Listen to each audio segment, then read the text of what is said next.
मंगलवार को शेयर बाजार में तेज गिरावट देखने को मिली, जहां बिकवाली का दबाव खासकर ब्रॉडर मार्केट में ज्यादा रहा। कमजोर रुपए, कुछ कंपनियों के निराशाजनक अपडेट और निवेशकों की सतर्कता ने पूरे दिन माहौल को नेगेटिव बनाए रखा।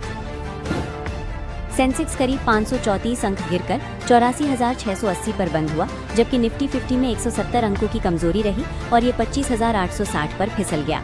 निफ्टी का 25,900 के नीचे बंद होना बताता है कि फिलहाल बाजार में मजबूती की कमी साफ दिख रही है। मार्केट ब्रेथ पूरी तरह कमजोर रहा, क्योंकि निफ्टी 50 के 50 में से 38 शेयर लाल निशान में बंद हुए। इसका मतलब ये है कि गिरावट सिर्फ चुनिंदा शेयरों तक सीमित नहीं थी, बल्कि पूरे बाजार में फैली हुई थी। फ्रंटलाइन इंडिसेस के मुकाबले मिड और स्मॉल सेगमेंट में ज्यादा दबाव देखने को मिला। निफ्टी मिड कैप 100 करीब 502 अंक गिरकर 59,711 पर आ गया, जबकि निफ्टी बैंक इंडेक्स में 427 अंकों की गिरावट रही और ये 59,035 पर बंद हुआ।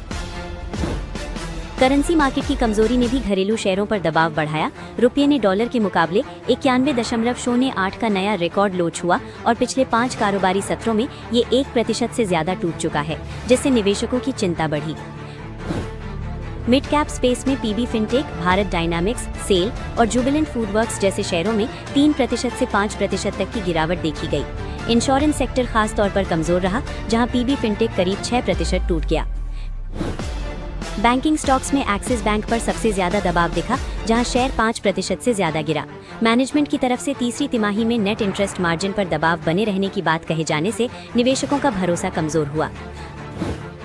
आरबीएल बैंक के शेयर में भी 1% से ज्यादा की गिरावट रही। कंपनी ने जानकारी दी कि उसके सीएफओ भुवनेश थराशंकर 15 दिसंबर 2025 से पद छोड़ देंगे, जिससे स्टॉक पर अतिरिक्त दबाव देखने को मिला।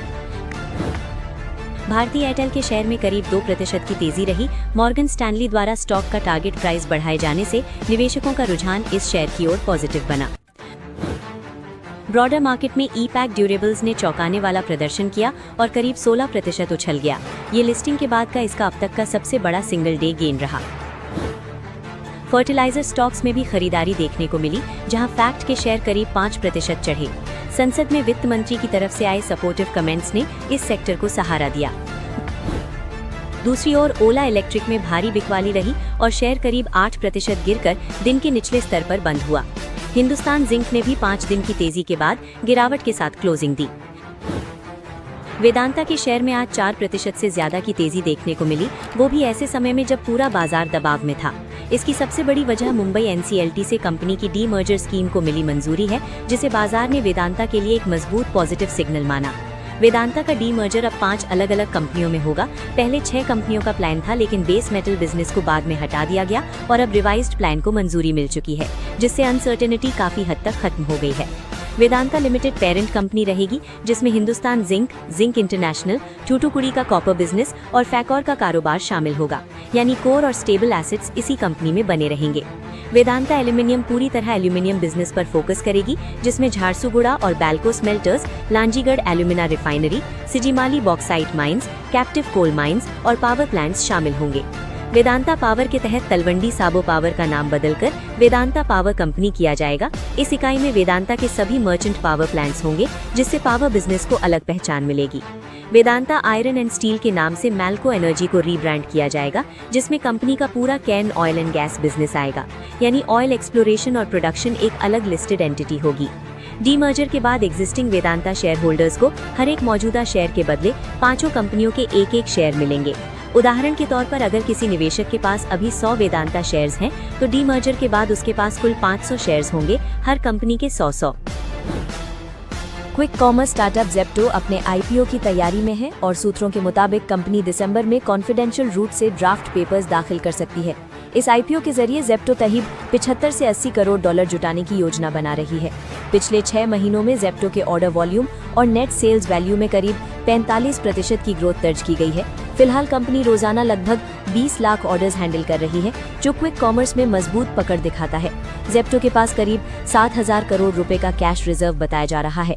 दावा है कि पब्लिक मार्केट्स की ओर बढ़ रही न्यू एज कंपनीज जैसे स्विगी, मीशो और लेंसकार्ट में ज़ेप्टो की नेट कैश पोजीशन सबसे मजबूत हो सकती है। अहलूवालिया कॉन्ट्रैक्ट्स इंडिया चर्चा में है, क्योंकि कंपनी को Bihar state tourism development corporation से बड़ा ईपीसी ऑर्डर मिला है। ये जानकारी कंपनी ने बाजार बंद होने के बाद दी, इसलिए अगले ट्रेडिंग सेशन में असर दिख सकता है। ये प्रोजेक्ट माता सीता के जन्मस्थली पुनौरा धाम सीतामढ़ी बिहार में मंदिर और टूरिज्म डेवलपमेंट से जुड़ा है। इसका शिलान्यास अमित शाह और नीतीश कुमार ने किया था और इसे अयोध्या के राम मंदिर की तर्ज पर 68 एकड़ में विकसित किया जाएगा। कंपनी के मुताबिक इस ऑर्डर का साइज 888 करोड़ रुपए है और इसे 42 महीनों में पूरा किया जाना है। ईपीसी मोड का मतलब है कि डिजाइन से लेकर निर्माण तक की पूरी जिम्मेदारी कंपनी की होगी। स्टॉक परफॉर्मेंस की बात करें तो मंगलवार को शेयर करीब 1% गिरकर बंद हुआ। एनबीसीसी इंडिया लिमिटेड को कुल 345 करोड़ रुपए के नए वर्क ऑर्डर्स मिले हैं, जो उसके नॉर्मल कोर्स ऑफ बिजनेस का हिस्सा है। इसमें सबसे बड़ा ऑर्डर आईआईटी मंडी से 332.99 करोड़ रुपए का है। इसके अलावा कांडला एसईजेड से 12.05 करोड़ रुपए का एनुअल मेंटेनेंस कॉन्ट्रैक्ट मिला है, जो 1 जनवरी 2026 से 31 दिसंबर 2026 तक चलेगा। एनबीसीसी इंडिया का शेयर बीएसई पर 111.25 रुपए पर बंद हुआ, जो दिन में करीब 3.6% की गिरावट दिखाता है।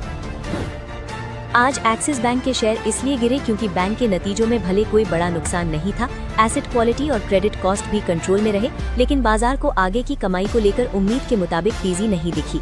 असली वजह निम यानी नेट इंटरेस्ट मार्जिन को लेकर मैनेजमेंट का बदला हुआ मैसेज रहा। बैंक ने कहा कि निम सुधरेगा जरूर, लेकिन सी शेप्ड रिकवरी के तहत धीरे धीरे यानी अचानक उछाल की उम्मीद नहीं रखनी चाहिए। एक्सिस बैंक का अनुमान है कि अगले 15 से 18 महीनों में निम करीब 3.8% तक पहुंचेगा। गाइडेंस कम नहीं की गई, लेकिन सुधार का टाइमलाइन आगे बढ़ा दी गई, जिससे ये साफ हुआ कि अगले कुछ क्वार्टर में मुनाफे की ग्रोथ सीमित रह सकती है। पहले से ऊंचे वैल्यूएशन, सिटी की न्यूट्रल रेटिंग और तुरंत बड़े अपसाइड की कमी के कारण शॉर्ट टर्म निवेशकों ने मुनाफा वसूली की। सीख ये है कि बैंक मजबूत है, बस कमाई की रफ्तार अब तेज नहीं बल्कि धीरे और लंबे समय की हो गई है। रिलायंस कंज्यूमर प्रोडक्ट्स ने पैकेज्ड फूड सेगमेंट में एंट्री की है और 75 साल पुराने ब्रांड सिल को दोबारा लॉन्च किया है। ये कंपनी के फूड्स बिजनेस का फ्लैगशिप ब्रांड होगा। सिल के तहत नूडल्स, जैम्स, केचप्स, सॉसेज और स्प्रेड्स की पूरी रेंज लाई जा रही है। शुरुआती नूडल्स 5 रुपए से शुरू होंगे और केचप 1 रुपए से उपलब्ध होगा। कंपनी का फोकस मास मार्केट पर है ताकि हर हाउस होल्ड तक अफोर्डेबल प्रोडक्ट्स पहुंच सके। मिक्स्ड फ्रूट जैम 8 फलों से बनाया गया है और 22 रुपए से शुरू होगा। सारेगामा इंडिया ने संजय लीला भंसाली की भंसाली प्रोडक्शंस के साथ स्ट्रेटेजिक पार्टनरशिप की है, जिसमें इक्विटी इन्वेस्टमेंट भी शामिल है। इस डील के तहत भंसाली प्रोडक्शंस की आने वाली सभी फिल्मों के म्यूजिक राइट्स तय फॉर्मूले के तहत सारेगामा को मिलेंगे, जिससे प्रीमियम कंटेंट की स्टेडी सप्लाई बनेगी। ब्रोकरेज फर्म्स एंटीक ने अदानी पावर लिमिटेड पर कवरेज की शुरुआत करते हुए स्टॉक पर बाय रेटिंग दी है और 187 रुपए का टारगेट प्राइस रखा है, जो मौजूदा स्तर से करीब 30% अपसाइड दिखाता है। ब्रोकरेज के मुताबिक अदानी पावर एक multi year earnings up cycle में प्रवेश कर रही है। कंपनी 2025 की 18.15 गीगावाट कैपेसिटी से FY33 तक 41.9 गीगावाट कैपेसिटी तक पहुंचने की योजना पर काम कर रही है। मंगलवार को अदानी पावर का शेयर 144 रुपए 77 पैसे के आसपास ट्रेड कर रहा था। पिछले 1 महीने में स्टॉक में हल्की गिरावट आई है, लेकिन 2025 में ये अब तक 40% ऊपर बना हुआ है। डी-मार्ट फोकस में है क्योंकि CLSA में इस पर पॉजिटिव राय दी है। ब्रोकरेज ने स्टॉक पर high conviction out perform rating बरकरार रखी है। CLSA ने एवेन्यू सुपरमार्ट्स का टारगेट प्राइस 6,300 रुपए रखा है, जो सोमवार के बंद भाव से करीब 64.7% का संभावित अपसाइड दिखाता है। ब्रोकरेज का मानना है कि रिटेल कंपनियों के शुरुआती विस्तार दौर में फ्री कैश फ्लो नेगेटिव रहता है। जैसे जैसे स्टोर खोलने की रफ्तार स्थिर होती है, फ्री कैश फ्लो धीरे धीरे पॉजिटिव होने लगता है। आज शेयर 0.93% की तेजी के साथ 3,861 रुपए पर बंद हुआ।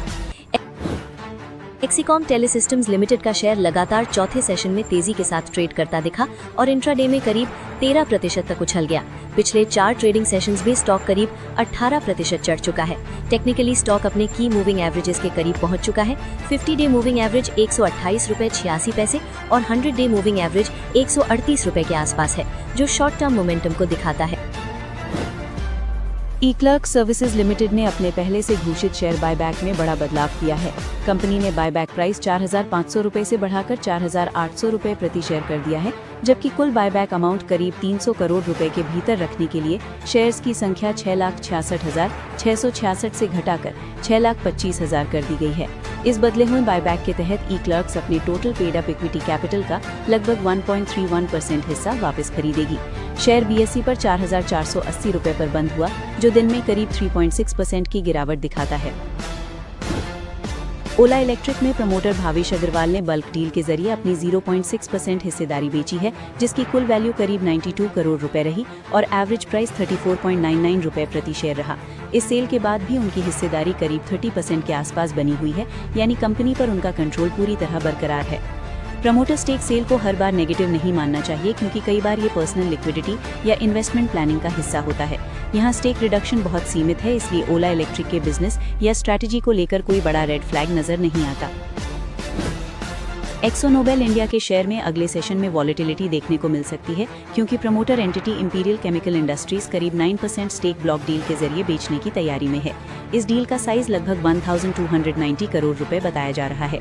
ब्लॉक डील के लिए फ्लोर प्राइस 3150 रुपए प्रति शेयर तय किया गया है, जो करंट मार्केट प्राइस 3624 रुपए के मुकाबले करीब 13% डिस्काउंट पर है। शॉर्ट टर्म में सप्लाई बढ़ने से शेयर पर दबाव आ सकता है, लेकिन इसका मतलब कंपनी फंडामेंटल्स कमजोर होना जरूरी नहीं है। वीक मार्केट के बीच ICICI सिक्योरिटीज ने स्मॉल कैप स्पेस में लीला पैलेसेस होटल्स एंड रिजॉर्ट्स पर भरोसा जताया है। ब्रोकरेज ने स्टॉक पर बाय रेटिंग में देते हुए 600 रुपए का टारगेट प्राइस दिया है, जो मौजूदा स्तर से करीब 45% अपसाइड दिखाता है। रिपोर्ट के बाद स्टॉक करीब 5% चढ़कर 414 रुपए पर बंद हुआ। ICICI सिक्योरिटीज के मुताबिक लग्जरी पोजिशनिंग, इंप्रूविंग ऑक्यूपेंसी और दुबई के पाम जुमेरा प्रोजेक्ट से मिलने वाली मैनेजमेंट फी FY28 से अर्निंग्स को सपोर्ट करेगी। इंडियन ओवरसीज बैंक में गवर्नमेंट अपनी हिस्सेदारी ऑफर फॉर सेल के जरिए घटाने जा रही है। सरकार 38.51 करोड़ शेयर्स यानी करीब 2% स्टेक बेच रही है। साथ ही ओवर सब्सक्रिप्शन ऑप्शन के तहत अतिरिक्त 1% स्टेक का भी ऑप्शन रखा गया है। OFS के लिए फ्लोर प्राइस 34 रुपए प्रति शेयर तय किया गया है, जो मंगलवार के क्लोजिंग प्राइस से करीब 7% डिस्काउंट पर है। इस सेल से सरकार करीब 2200 करोड़ रुपए तक जुटा सकती है। OFS 17 दिसंबर 2025 को नॉन रिटेल इन्वेस्टर्स के लिए खुलेगा। प्रोटियन ई-गव टेक्नोलॉजीज ने NSDL पेमेंट्स बैंक में 4.95% हिस्सेदारी खरीदने को मंजूरी दी है, जिसके लिए 30.2 करोड़ रुपए का कैश इन्वेस्टमेंट किया जाएगा। ये डील करीब 93.74 लाख शेयरों की है और 60 दिनों के भीतर पूरी होने की उम्मीद है। ग्लेनमार्क फार्मास्यूटिकल्स की सब्सिडियरी ग्लेनमार्क स्पेशलिटी SA ने जियांगशु हैंसो फार्मा के साथ कैंसर की दवा अमोलर्टेनिब को लेकर एक्सक्लूसिव लाइसेंसिंग और डिस्ट्रीब्यूशन एग्रीमेंट किया है।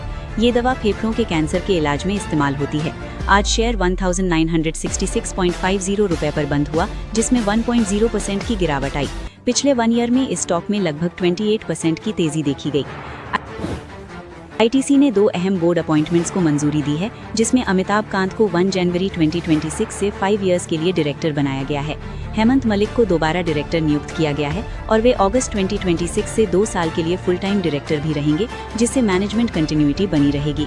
आज शेयर 402 रुपए पर बंद हुआ, जिसमें पिछले बंद भाव से 0.47% की मामूली तेजी रही। पिछले 1 ईयर में इस स्टॉक में लगभग 8.5% की गिरावट आई है। रिजर्व बैंक ऑफ इंडिया ने HDFC बैंक को इंडसइंड बैंक में 9.5% हिस्सेदारी रखने की मंजूरी दी है, जो मुख्य रूप से इसके म्यूचुअल फंड और इंश्योरेंस जैसे ग्रुप एंटिटीज के पोर्टफोलियो इन्वेस्टमेंट के लिए है। ये मंजूरी 1 ईयर के लिए वैलिड है और इसमें न कंट्रोल मिलेगा न बोर्ड सीट, यानी ये पूरी तरह अरविंद फैशन के शेयर में मोतीलाल ओसवाल की बाय रेटिंग आई है, जहां नॉर्मल सिनारियो में 725 रुपए का टारगेट और बुल केस में करीब 114% तक अपसाइड बताया गया है। कंपनी के हालिया नतीजों में मार्जिन, रेवेन्यू और प्रॉफिट में सुधार दिखा है, इसलिए ब्रोकरेज को रिकवरी की उम्मीद है। आयन एक्सचेंज इंडिया को करीब 205 करोड़ रुपए का बड़ा ऑर्डर मिला है, जो इस साइज की कंपनी के लिए काफी अहम माना जा रहा है। हालांकि मार्जिन दबाव के चलते हालिया क्वार्टर में प्रॉफिट थोड़ा घटा है, लेकिन ऑर्डर बुक मजबूत होने से शेयर में धीरे धीरे रिकवरी की उम्मीद बन रही है।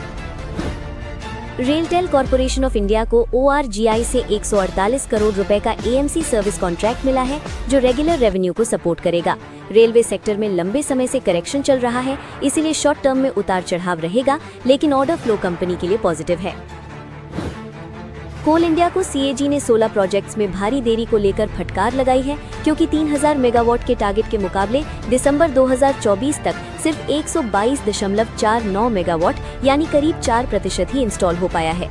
सरकार ने 2017 में ये जिम्मेदारी दी थी ताकि कंपनी नेट जीरो बने, लेकिन अब टाइमलाइन 2027-28 तक बढ़ानी पड़ी है। कोल इंडिया ने एनटीपीसी, एनएलसी इंडिया और solar energy corporation of India के साथ जॉइंट वेंचर बनाई थी। फिर भी ग्राउंड माउंटेड और रूफटॉप मिलाकर सिर्फ 727 मेगावाट के ही वर्क ऑर्डर दिए गए हैं। सीएजी ने साफ कहा है कि कंपनी को अब इन प्रोजेक्ट्स पर फास्ट ट्रैक में काम करना होगा। भारत के एक्सपोर्ट्स नवंबर में जोरदार वापसी करते हुए 19.37% बढ़कर $38.13 बिलियन पहुंच गए, जबकि इंपोर्ट 1.88% घटकर $62.66 बिलियन रहा। इसका असर ये हुआ कि ट्रेड डेफिसिट घटकर $24.53 बिलियन पर आ गया, जो पिछले 5 महीनों में सबसे कम है। इलेक्ट्रॉनिक्स, इंजीनियरिंग गुड्स और जेम्स एंड ज्वेलरी ने एक्सपोर्ट को सपोर्ट किया, जहां इलेक्ट्रॉनिक्स एक्सपोर्ट करीब 39% उछले। वहीं सोने का इंपोर्ट लगभग 59% गिरा। साथ में कच्चा तेल और कोयले की कम खरीद से भी इंपोर्ट बिल दबाव में रहा। किर्लोस्कर ऑयल इंजन्स में टेक्निकल ब्रेकआउट दिख रहा है और ब्रोकरेज इसे 1227 के आसपास बाय मान रहा है, जहां 1 से 2 हफ्तों में करीब 8% अपसाइड का अनुमान है।